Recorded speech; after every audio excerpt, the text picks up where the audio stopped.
प्रचार ना कर पाएँ। हालांकि उसमें कोई बहुत ज़्यादा सफलता हाथ लगते नज़र नहीं आ रही, जैसा कि रजत जी ने बताया कि उनकी आसान जीत हो सकती है। दूसरी चीज़, राजस्थान से अशोक गहलोत 365 सीटों से 365 वोटों से आगे हैं अभी। देखिए, इस वक्त केसीआर को लेकर के भी ये खबर आ रही है तेलंगाना से। केसीआर मुख्यमंत्री वो पीछे चल रहे हैं अपनी सीट से। इस वक्त केसीआर ने 2 सीटों पर इस वक्त चुनाव लड़ा था और दोनों भी उनकी घेराबंदी बीजेपी और कांग्रेस ने की थी। इस वक्त वो अपनी सीट पर कामारेड्डी की सीट से केसीआर पीछे चल रहे हैं।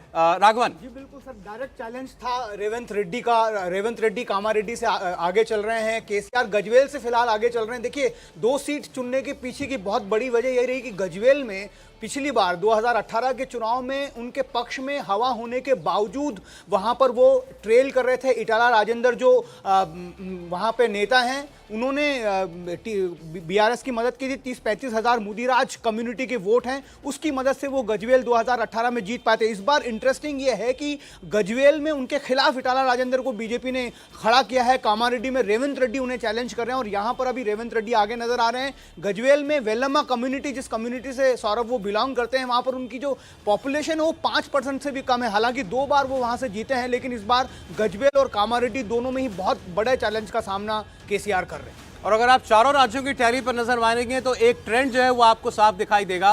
राजस्थान में बिल्कुल कांटे की टक्कर है। 81 पर भाजपा, 85 पर कांग्रेस पार्टी आगे चलते हुए कांग्रेस आगे चल रही है। मध्य प्रदेश में एक बढ़त बनाकर भारतीय जनता पार्टी शुरुआत से दिखी और अभी भी वो बढ़त कायम है। अब 106 सीटों पर आगे चल रही है बीजेपी, 92 सीटों पर कांग्रेस पार्टी आगे चल रही है। लेकिन छत्तीसगढ़ में जैसा कि अनुमान लगाया जा रहा था कांग्रेस पार्टी आगे रहेगी, ऐसा ट्रेंड्स में दिखाई दे रहा है। 48 सीटों पर कांग्रेस पार्टी आगे है, 27 सीटों पर बीजेपी आगे चल रही है। इस वक्त कांग्रेस पार्टी से पीछे दिखाई दे रही है। और तेलंगाना का भी जो रुझान है बिल्कुल स्पष्ट दिखाई दे रहा है कांग्रेस पार्टी के पक्ष में।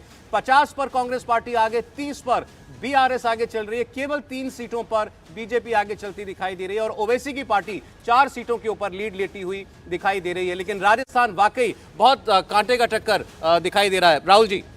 बिल्कुल, अभी तो ये जैसा कि आप कह रहे हैं कि रुझान है और पोस्टल बैलेट इसमें ज़्यादा हुए होंगे, लेकिन मुझे लगता है, अभी भी मुझे लगता है कि बीजेपी जो है राजस्थान में जो है अच्छा प्रदर्शन करेगी और मुझे लगता है कि राजस्थान का चुनाव जो है बीजेपी के लिए जाएगा। उधर मध्य प्रदेश के जो टैली है उसमें ज़रूर ये दिखाई दे रहा है कि बीजेपी जो है वो कहीं ना कहीं लीड कर रही है, लेकिन देखना होगा कि जैसे जैसे जो ईवीएम के नतीजे आते हैं उसमें क्या होता है।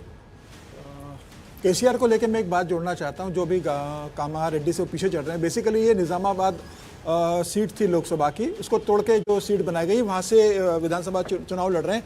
इनकी बेटी पिछला लोकसभा चुनाव हार गई थी भारतीय जनता पार्टी के सांसद से, के कविता निज़ामाबाद से लोकसभा चुनाव हार गई थी।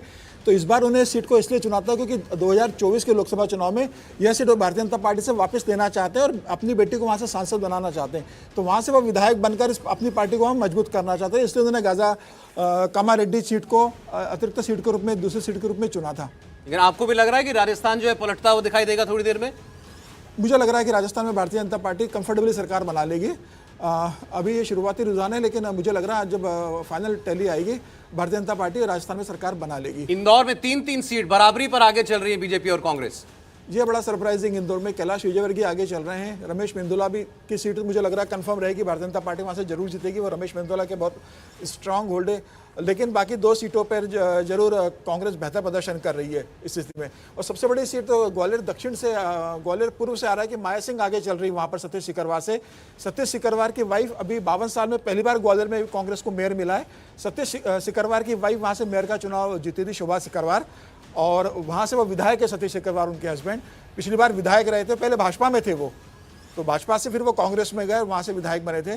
तो वहाँ पर भी उनको काफी तगड़ी चुनौती मिल रही है। जबलपुर में 4 पर बीजेपी, 2 पर कांग्रेस पार्टी, इंदौर में 3-3 पर बराबरी पर चल रहे हैं, ग्वालियर में 2 पर इस वक्त बीजेपी लीड कर रही है और 4 पर कांग्रेस पार्टी आगे चल रही है। बिल्कुल, ये मुझे लगता है कि अगर यह परिणाम इस तरीके से आ रहे तो ज्योतिरादित्य सिंधिया के लिए, नरेंद्र सिंह तोमर के लिए ये एक चुनौती के रूप में देखा जा सकता है कि नरेंद्र सिंह तोमर भी बेसिकली ग्वालियर से ही आते हैं और ज्योतिरादित्य सिंधिया ने यहाँ पर टिकट डिस्ट्रीब्यूशन में बड़ी भूमिका रही है।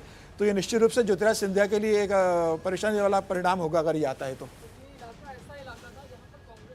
शुरू से बड़ी श्योर थी और बार बार कांग्रेस के नेता कहते थे, एक तो उनको लगता है कि एग्रीकल्चरल डिस्ट्रेस जो था मध्य प्रदेश का, क्योंकि तोमर